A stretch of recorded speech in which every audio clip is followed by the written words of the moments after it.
Fala, meus anjinhos, tudo bem com vocês? Sejam todos bem-vindos a mais uma aula do Heitor Explica. Eu sou o professor Heitor e hoje a gente vai colocar em prática os nossos conhecimentos sobre dilatação térmica. A primeira questão que a gente vai fazer trata de um cubo de aço que tem 10 centímetros de lado e é aquecido em 30 graus Celsius. Então, olha lá, ele deu informações para a gente para e anota. Então, ele está falando que o cubo tem lado de 10 centímetros.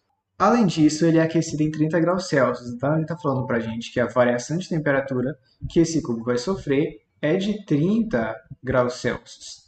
Ele diz ainda que o coeficiente de dilatação linear, linear do aço vale 10 vezes 10 a menos 6 graus Celsius a menos 1. Ele pede para a gente determinar a dilatação que está ocorrendo aqui. Bom, primeiro, se a gente tem um cubo, quando esse cubo vai ser aquecido, ele vai aumentar a dimensão dele nas três direções, né? Aqui no comprimento, na largura e na altura. E um cubo, todos os lados são iguais. Então, aqui vale 10, aqui vale 10, aqui vale 10 também. Logo, para a gente determinar a dilatação ocorrida, já que está ocorrendo esse aumento nas três dimensões, a gente vai utilizar a equação da dilatação volumétrica, que é dada como sendo a variação do volume vezes o volume inicial, vezes o coeficiente de dilatação volumétrica, esse gama, vezes ainda a variação de temperatura. Antes da gente sair fazendo as contas, a gente tem que ver que dados a gente tem. A gente tem o volume inicial? Ainda não. A gente tem esse gama aqui? Ainda não. Então, a gente vai precisar determinar essas coisas, tá? Vou começar primeiro com o gama. Ele deu para a gente o coeficiente de dilatação linear. E aí você vai precisar lembrar que o coeficiente de dilatação volumétrica, esse gama, ele é 3 vezes o coeficiente de dilatação linear. Logo, a gente vai pegar este valor e vai multiplicar por 3. E a gente vai chegar que este cara aqui vai valer 30 vezes 10 a menos 6 graus Celsius a menos 1. Então, a primeira informação a gente já tem. A gente vai precisar achar aqui também o volume inicial. Para achar o volume inicial, você vai ter que calcular o volume inicial desse cubo. E um cubo, o volume é calculado como a gente tendo o lado elevado ao cubo. Já que ele tem todos os lados iguais, a gente tem 10 aqui, a nossa resposta então vai ser 10 elevado ao cubo centímetros cúbicos. Vamos substituir na equação.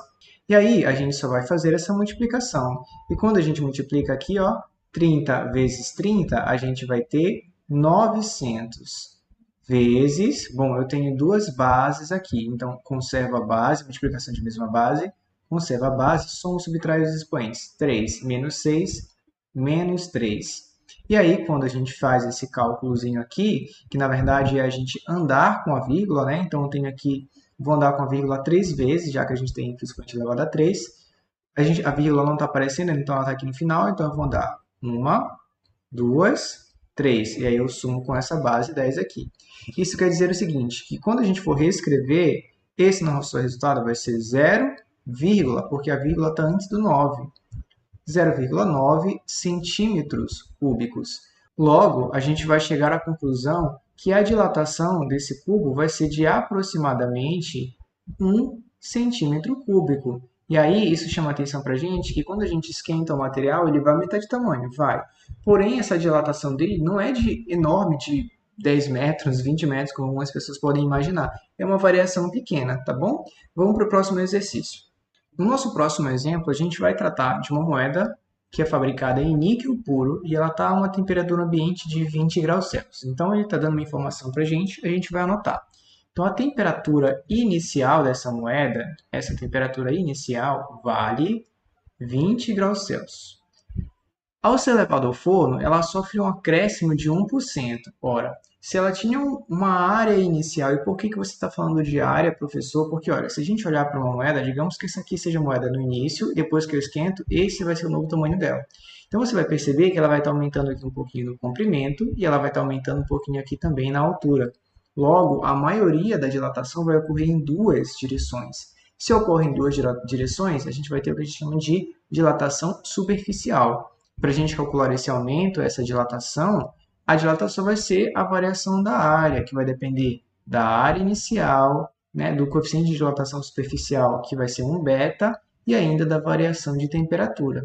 Portanto, se ele está falando que essa moeda ela sofre um acréscimo de 1%, ele está dando para a gente justamente quanto que variou a área. Ou seja, a variação, a dilatação, ela vai sofrer um acréscimo de 1% na área inicial, nessa área inicial. E 1% a gente pode escrever como sendo 1 sobre 100. É importante você ter noção disso aqui, que isso vai ajudar bastante a gente em algumas questões. Ele pergunta, então, qual é a temperatura do forno? Então, ele quer saber aqui qual que é a temperatura final que essa moeda, né, vai perceber, ela vai atingir junto com o forno, e pede para a gente considerar o nosso coeficiente de dilatação linear como sendo 12,5 vezes 10 a menos 6 graus Celsius a menos 1. Então, mesma coisa do exercício anterior. A gente precisa determinar a área, a gente vai precisar determinar esse beta aqui, e aí eu peço para vocês lembrarem mais uma vez, o beta ele é 2 vezes o alfa, o coeficiente de dilatação superficial é 2 vezes o linear. Então, a gente multiplica esse 12,5 por 2, e a gente vai chegar à resposta de que esse cara aqui vai dar 25 vezes 10 a menos 6 graus Celsius a menos 1. O que a gente vai precisar determinar agora seria a área. Porém, ele está dando um valor para a gente que a gente vai poder utilizar do jeito que foi dado aqui. Como assim, professor? Vamos substituir para as coisas ficarem claras. Então, se ele fala para a gente que a nossa variação, a nossa dilatação, a variação da área é 1%, 1 por 100 da área inicial, e a gente substitui na fórmula, então a área inicial está aqui, o nosso beta vale 25 vezes 10 a menos 6, e a variação de temperatura é o que eu vou determinar, e depois eu determinar a temperatura final. A gente percebe que é o seguinte, que eu tenho agora a área dos dois lados, eu posso cortar este carinha, então a nossa área a gente não precisa nem determinar aqui, tudo bem? Ela já some na nossa equação. E aí, o que falta para a gente fazer agora? Se eu quero determinar essa variação de temperatura, eu pego este trecho da nossa equação, que está multiplicando, passo para o outro lado, dividindo, e a gente vai chegar à seguinte expressão. Então, olha, eu passei este cara aqui para baixo e eu reescrevi este 100 como 10 ao quadrado. Mesma coisa, só para facilitar as contas que a gente vai fazer agora. Então, se você dividir, esquece essa base por enquanto, tá bom? Vamos pensar só no 1 e no 25. Se eu dividir 1 por 25, R$ 1 você dividindo para 25 pessoas, você vai chegar à expressão de 0,04, e a gente tem aqui embaixo apenas as bases, tá bom? Quando eu tenho apenas as bases, a gente tem multiplicação de mesma base. Vai conservar a base e, nesse caso, a gente vai subtrair o expoente. Então, vai ficar menos 6 mais 2. Aqui embaixo, a gente vai ter dividido 10 elevado a menos 4. Sempre sobra o sinal do maior. E esse resultado dessa divisão aqui vai dar a nossa variação de temperatura. E aí, bom, você vai poder reescrever este cara aqui na base 10, é o que eu sempre sugiro para você. Então, antes de eu reescrever o 0,04, eu vou pegar este cara e eu vou passar aqui para cima. A gente pode fazer isso desde que o sinal do expoente mude. Se aqui é negativo, quando ele sobe, ele vai passar a ser positivo. Então, eu vou só organizar, vou passar o nosso ΔT para cá logo. Então, a gente vai ter 0,04 vezes, estava aqui embaixo, veio para cima, 10, só que mudou o sinal, era menos 4, vem para cá, 4. Positivo. A mesma coisa que a gente fez no exemplo anterior, a gente vai ter que andar com a vírgula agora. A gente pode andar com a vírgula até 4 vezes nesse caso, tá? Mas vamos no nosso interesse. Eu vou andar com a vírgula 2 vezes. Uma, 2. Se eu andei 2 vezes, diminui aqui 2 vezes. Então, agora tem 2 zeros ainda aqui, 10 elevado ao quadrado. Se eu continuar andando essas 2 vezes, você vai conseguir encontrar que a variação de temperatura foi de 400 graus Celsius. Tudo bem? Então, andei 2 vezes aqui, a gente pode andar até 4, tá bom? Como não tem mais nenhum número, a gente só acrescenta zeros. Então, o que eu determinei foi a variação de temperatura, só que ele quer saber a temperatura final do forno e não a temperatura, e não a variação de temperatura, desculpa. Para a gente determinar essa temperatura final, você tem que lembrar que variação de temperatura é a temperatura final menos a temperatura inicial. Esse cara a gente descobriu que vale 400, esse aqui a gente quer descobrir, a temperatura inicial vale 20. Esse cara está subtraindo, eu passo para o outro lado somando. Então, a gente vai ter que a temperatura final vai ser 400 mais 20. Logo, a temperatura final desse forno foi 420 graus Celsius. Entendido? Para a gente finalizar a nossa série de exercícios, eu deixei um exercício pronto aqui sobre dilatação em líquidos. Então eu peço que você olhe com calma depois, pause o vídeo e vá fazendo passo a passo aí no seu caderno os passos que estão sendo colocados aqui. Eu vou explicar para você como é que foi feito, tá? Aqui essa questão trata de uma garrafa de vidro que ela está completamente cheia de um determinado líquido.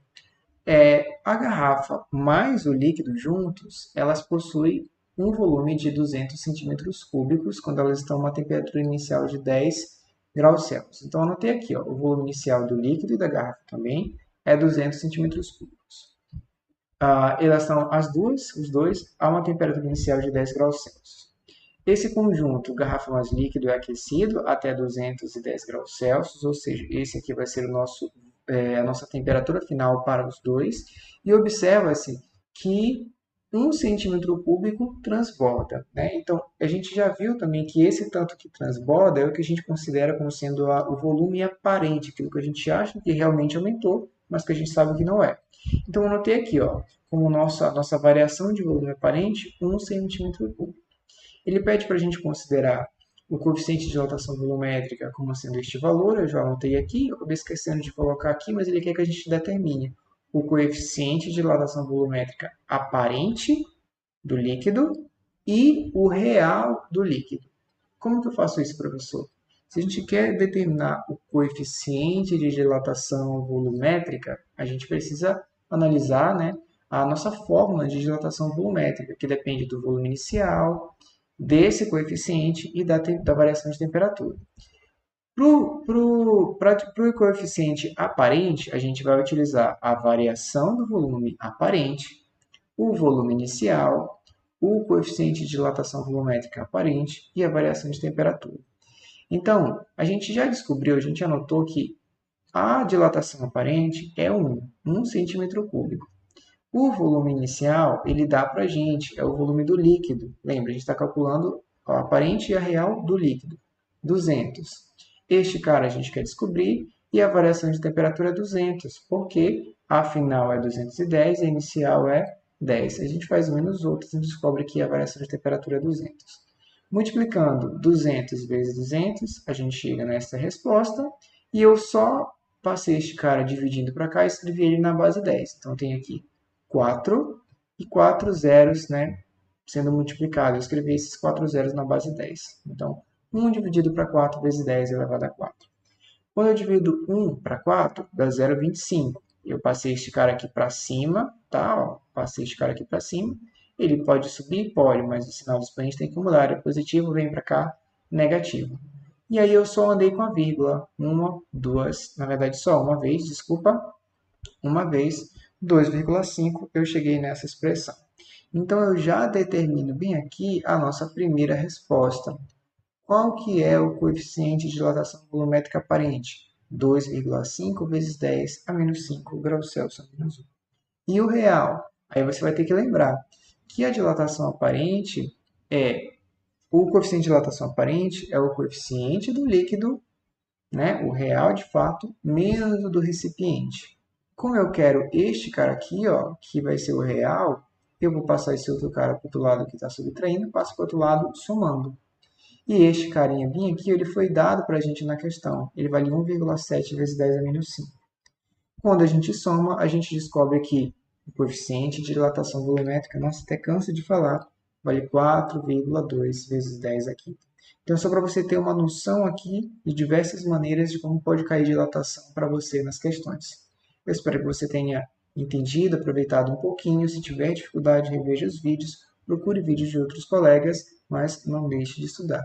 Muito obrigado, gente. Até a próxima.